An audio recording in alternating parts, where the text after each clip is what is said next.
그러므로 이제 내 종 다윗에게 이와 같이 말하라.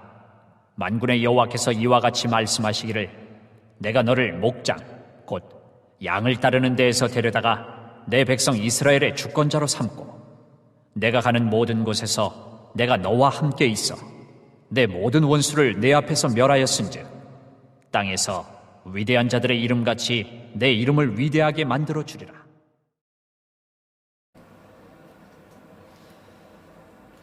사도행전 13장 22절을 말씀해서 내가 이새의 아들 다윗을 만나니 내 마음에 맞는 사람이라 나의 뜻을 다 이루리라고 약속을 하십니다.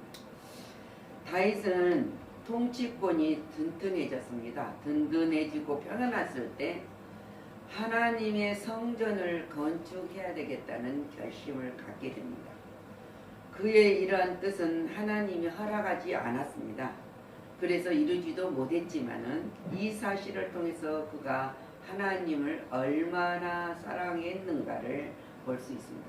분명하게 드러나고 있어요.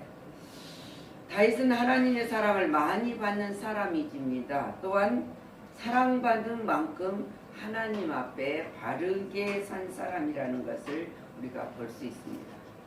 하나님을 사모하는 마음을 다윗은 가졌다는 것. 우리는 평안할 때, 기쁘고 모든 것이 쉬워졌을 때 감사가 잃어버릴 수가 있어요. 그리고 하나님을 사모하는 마음도 잃어버릴 수가 있어요. 근데 다윗은 평안할 때, 기쁠 때, 정말 모든 왕이 든든한 왕권이 서 있을 때 하나님을 성전을 짓게 되겠다는 마음을 품었다는 것을 볼 수 있습니다. 이것은 바로 우리가 평안할 때, 우리에게 많은 복을 주실 때 우리는 무엇으로 하나님의 영광을 위하여 살아갈까 하는 마음을 품어야 된다는 것을 우리에게 교훈하고 있습니다. 사무엘상 16장 13절에 보면은 사무엘이 다윗에게 기름 부는 과정입니다. 하나님이 사무엘에게 이새의 아들의 집에 가서 왕을 세울 자에게 기름 부어라 그랬습니다. 이새의 아들은 7입니다. 근데 다윗은 왕은 기름 부은 자가 될 거라는 생각도 가지지 않았고 아들 6만 데려다 놓고 사무엘이 지나갑니다. 이 아들입니까? 이 아들입니까? 근데 하나님은 다 아니라 그래요. 6을 다 지났는데도 외모적으로는 정말 멋있고 정말 잘생겼는데 하나님은 아니라는 거예요. 근데 사무엘이 생각할 때는 분명히 이새의 아들 중에서 기름을 부으라 그랬는데 아니라 그러면 누구란 말입니까? 어떻게 아들 7에서 다윗을 뺄 수 있을까는 생각을 상상도 못하는 이 사실이에요. 우리는 그냥 지나가는 것 같아요. 근데 또 이새에게 묻습니다. 사무엘이 이 아들이 다냐고. 그때 이새는 뭐라고 대답을 합니까? 하나가 말지가 있는데 걔는 양을 지키는 아입니다. 근데 그 아들을 데려오라. 데려와서 볼 때 하나님이 오늘 사도행전 13장 20절 읽었던 말씀처럼 다윗을 만나니 내 마음에 맞는 사람이라 그러면서 내 뜻을 이루리라 그렇게 말씀하셨어요. 그래서 사무엘상 16절 13절에 사무엘이 꿀병을 가져다가 그의 형제 중에서 그에게 부었더니 다윗에게 부었더니 이날 이후로 다윗이 여호와의 영에게 크게 감동되니라 그랬어요. 이날 이후부터 크게 감동이 되었다는 거예요. 사울도 하나님의 성령이 감동됐을 때 왕으로 세웠습니다. 삼손, 우리가 너무 잘 아는 삼손의 경우에도 하나님의 성령이 그런데 필요할 경우에만 간헐적으로 임하셨다는 것을 우리가 알아야 돼요. 근데 다윗에게는 언제나 함께 하셨다는 약속이에요. 다윗이 잘못을 할 때도 잘할 때도 용감할 모든 것을 실행했을 때도 다윗에게는 함께 하셨다. 그럼 우리에게도 마찬가지예요.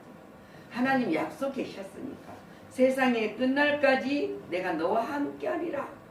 그 약속을 믿는 자는 다윗처럼 성령의 충만한 함께 하신 것을 느낄 수가 있습니다. 그래서 하나님은 다윗의 마음을 기뻐하셨다고 했습니다. 이사야 44장 21절 보면 야곱에게 이렇게 말씀하셔요. 야곱아, 이스라엘아, 이 일을 기억하라. 너는 내 종이라.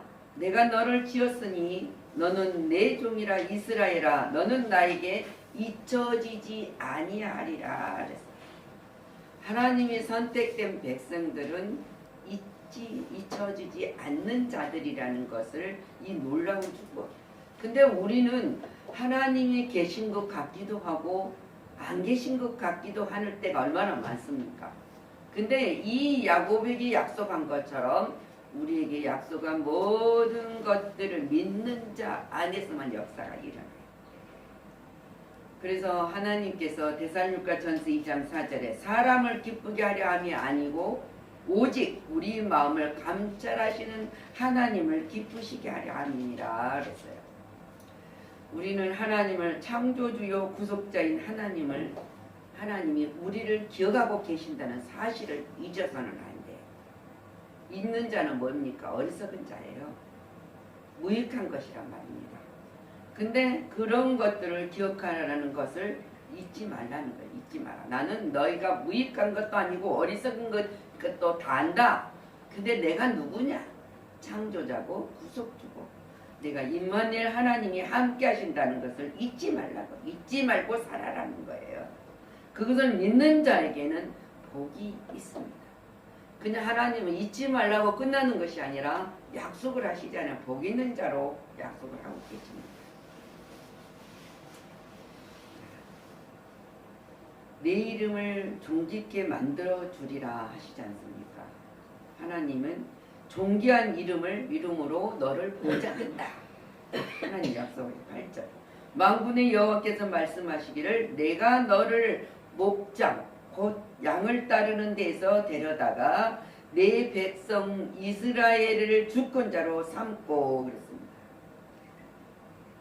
양치기 아버지 부모도 왕으로는 별로 합당하지 않다고 생각한 이 다윗을 하나님 그 양치는 데서 불러다가 하나님의 백성 주권자로 삼으셨다는 이 사실이에요. 다윗은 자신에게 대한 얼마나 놀라운 축복입니까? 근데 우리 마찬가지예요. 우리가 죄와 허물로 죽어서 진노의 자식이었던 우리들을 하나님이 사랑하셔서 불러냈다는 거죠.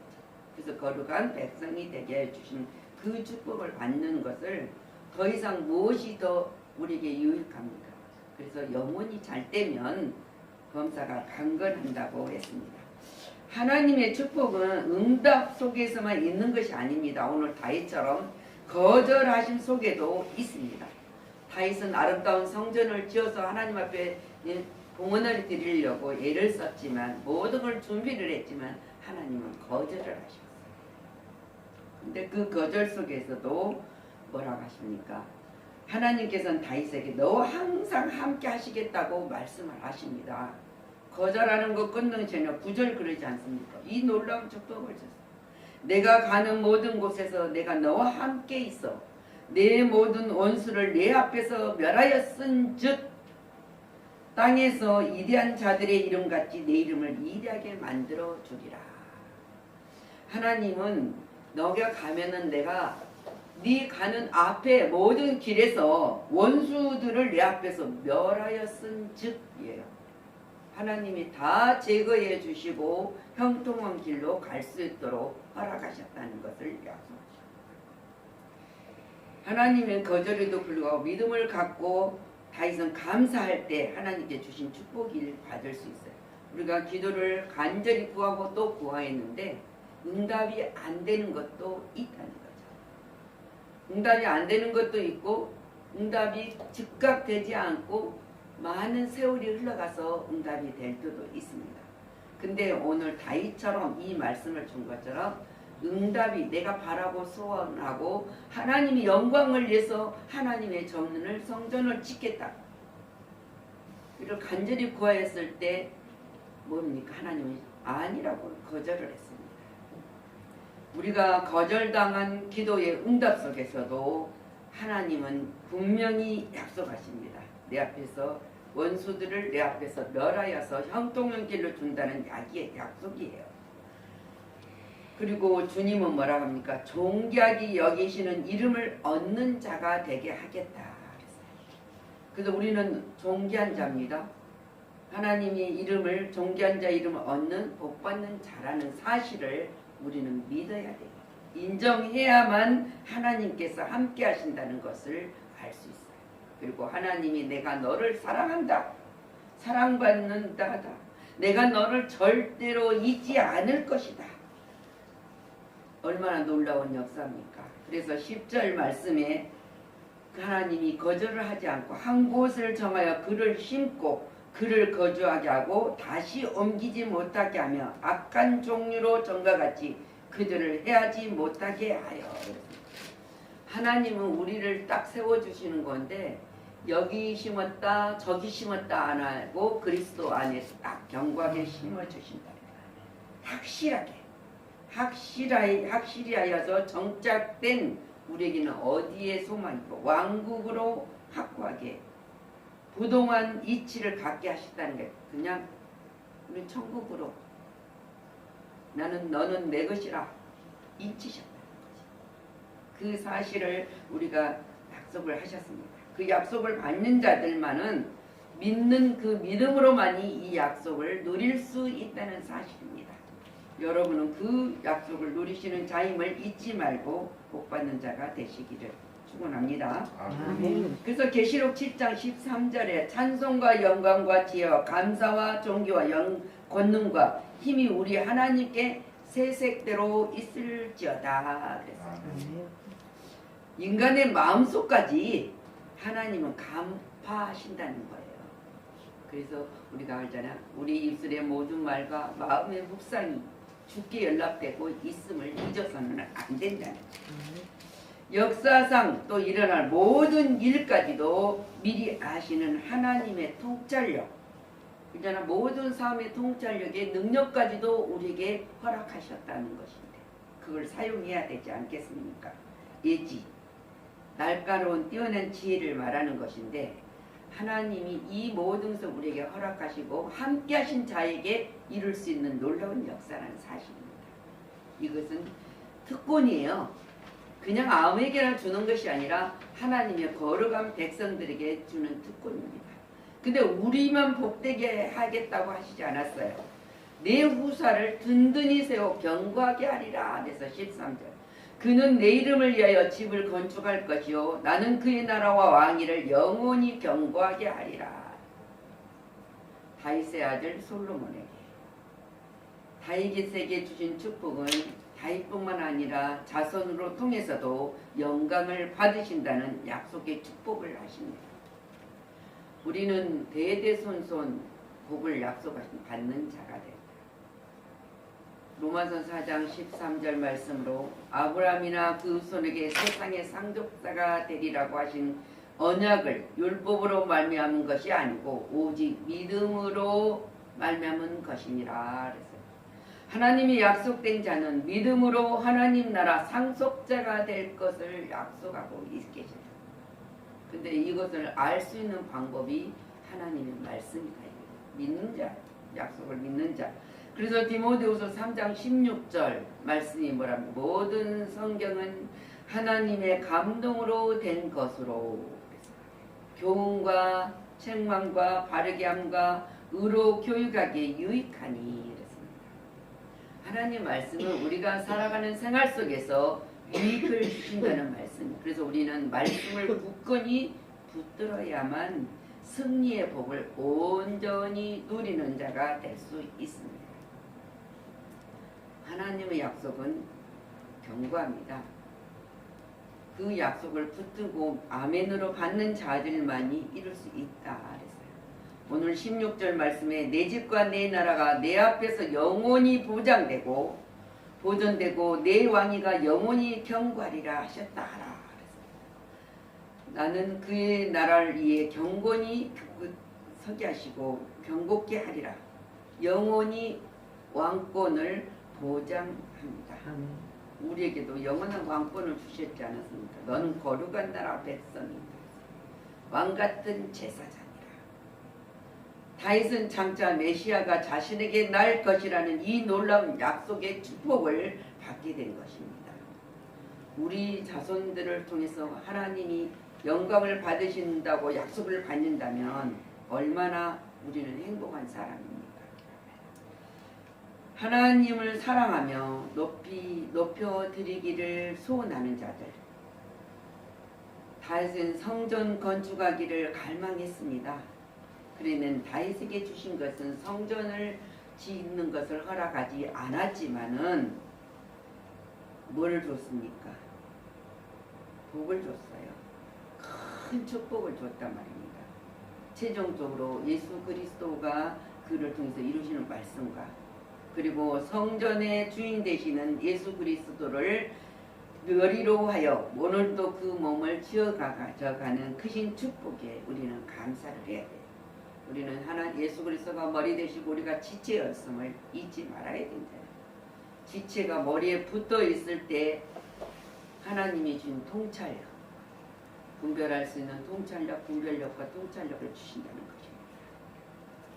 자, 디모데 3장 7절로 말씀에 우리로 그의 은혜를 힘입어 의롭다 하심을 얻어 영생의 소망을 따라 상속자가 되게 하려 하심이니라. 성도는 그리스도를 믿음으로써 하나님의 영적 자녀가 된 자녀이기 때문에 장차 천국의 영생을 누릴 뿐 아니라 이 땅에서도 영생의 소망을 누리며 사는 자들이라는 사실입니다. 그래서 우리는 꿈과 소망이 있는 자예요. 그걸 잃어버리고 산다면 재미가 있겠습니까? 그리스도인이 꿈과 소망을 가지고 살아가는 그리스도인이 돼야 돼요. 소망의 길을 그리스도인만이 갈 수 있습니다. 다윗은 하나님을 항상 하나님께 감사하는 것을 잊지 않았어요. 어려울 때도 하나님이 지켜주실 것이나 잘못했을 때도 빨리 나를 회복시켜 주실 거라는 믿고 감사를 드렸던 것입니다. 그리고 하나님을 정말 공경했어요. 그것이 바로 우리가 하나님을 감사로 하나님께 영광을 돌리는 삶을 살겠다는 고백을 하는 이 성도들의 모형이 다윗의 삶이에요. 삶을 보면서 우리도 그렇게 살아야 됩니다. 꿈과 소망이 있는 사람은 행복합니다. 그렇죠? 경주자가 훈련을 하지 않고 영광을 얻을 수 없는 것처럼 우리는 이 땅에서도 훈련하며 연습하는 인생을 살고 있습니다. 우리가 완전한 인생을 사는 건 연습이에요. 연습을 얼마만큼 잘하냐 그에 따라서 승리의 기쁨을 누릴 수 있다. 우리가 일하는 것도 처음에는 서투르지만 우리가 찬양도 자주 부르면 그 서투르잖아요. 전문가 같은 사람은 금방 보겠지만은 근데 자주 부르면 눈을 감고도 곡조를 따라서 찬양을 할 수가 있지 않습니까? 그래서 목처럼 우리는 이 땅에 훈련 연습을 해야 돼요. 연습을 잘하는 자들은 승리의 영광을 얻을 수 있다는 사실을 기억해야 됩니다. 다윗과 같은 믿음을 가지고 주님을 더 사랑하고 믿음으로 하나님께 영광을 돌릴 수 있는 자가 되어야 된다. 그랬을 때 하나님의 놀라운 약속을 하나도 빠뜨리지 않고 받을 수 있다는 사실을 믿으시길 바랍니다. 그리하면요, 믿으면 하나님이 더 좋은 새로운 집을 우리에게 주신다는 약속을 하셨다. 새 예루살렘, 눈물도 한숨도 없는 그곳, 우리가 땀 흘림도 없이 고통도 아픔도 없는 그 집을 우리에게 허락하셨다는 사실입니다. 그 사실을 가지고 우리는 살아가요. 그래서 하나님께서 베풀어 주신 은혜를 항상 감사하지 않고는 살아가는 백성이 되어서는 안 된다. 감사하는 백성, 하나님 앞에 모든 소원을 아뢰는 성도, 또 우리가 아픔과 고통 속에서도 하나님은 우리의 이로자시라는 것을 기억하고 이로받은 성도가 되시기를 그리스도 이름으로 축원합니다. 기도합니다. 주님, 다윗은 열심히 살고 전쟁도 항상 하나님께 있어서 승리하게 하시고 찬양으로 하나님 앞에 영광을 돌리는 삶을 살았습니다. 그러나 왕권이 튼튼해졌을 때 하나님의 성전을 지어야 되겠다는 감동을 가지고 하나님 앞에 짓기를 소원했습니다. 그러나 하나님은 거절하셨습니다. 거절했을 때도 다윗은 감사를 하고 또 하나님의 자기 다윗의 후손을 통해서 내가 성전을 받겠다는 하나님의 약속을 또 받았습니다. 그러나 하나님께서는 거절 속에서도 다윗의 진정한 하나님을 사모하는 마음을 보셨고 하나님께 모든 것을 맡기며 의지하며 잘못했을 때도 회개하는 마음을 품고 하나님 앞에 온전히 서기를 간청하는 믿음으로 승리할 수 있도록 허락하여 주신 것을 잊지 않고 살았던 왕으로서 또 하나님이 복을 주셨습니다. 내가 원수들 앞에서도 다 모든 것을 멸하였은즉 너의 가는 길은 형통의 길이라 너의 자손들을 통해서 왕권이 이어가리라고 하나님이 약속을 받는 자가 되었습니다. 사랑의 하나님, 은혜와 종을 감사를 드립니다. 우리들이 정말 아무것도 없는 태길 같은 존재, 꺼져가는 등불, 꺼져가는 갈대, 이런 존재 연약한 자들을 거룩한 나라 백성으로 삼아주시고 하나님의 영생의 약속에 받는 자로서 이 땅에 소망을 갖고 살아갈 수 있도록 허락하여 주신 하나님 감사를 드립니다. 우리가 약할 때는 강함을 주신 것처럼 우리가 부족할 때도 넉넉히 채워주시겠다고 약속한 그 약속을 우리에게 허락하여 주셨지만 우리는 때로 눈으로 바라보는 세상을 보면서 두려워합니다. 또 좌로나 우로나 치우치며 아버지는 주저앉아서 실망한 때도 많았습니다. 그럴 때도 하나님은 한 번도 우리를 버리지 아니하시고 세상 끝날까지 내가 너와 함께하려는 약속으로 일으켜 주셔서 2022년 또 다시 새로운 달을 맞이할 수 있도록 예배할 수 있도록 찬양할 수 있도록 기도할 수 있도록 하나님의 묵상으로 하나님의 권능의 손을 붙들고 살아갈 수 있도록 허락하여 주신 하나님께 감사를 드리며 오늘 다윗의 신앙을 다윗에게 하나님이 약속한 모든 것들을 우리에게 허락하여 주셨으니 그 약속대로 살아가는 백성의 모든 자들이 승리하는 자들 될 수 있도록 허락하셨으니 이기게 하여 주시옵소서. 모든 영광 주님께 돌리고 감사드리며 살아서 역사하시고 우리의 소망을 주신 예수 그리스도 이름으로 축복하고 기도하였습니다.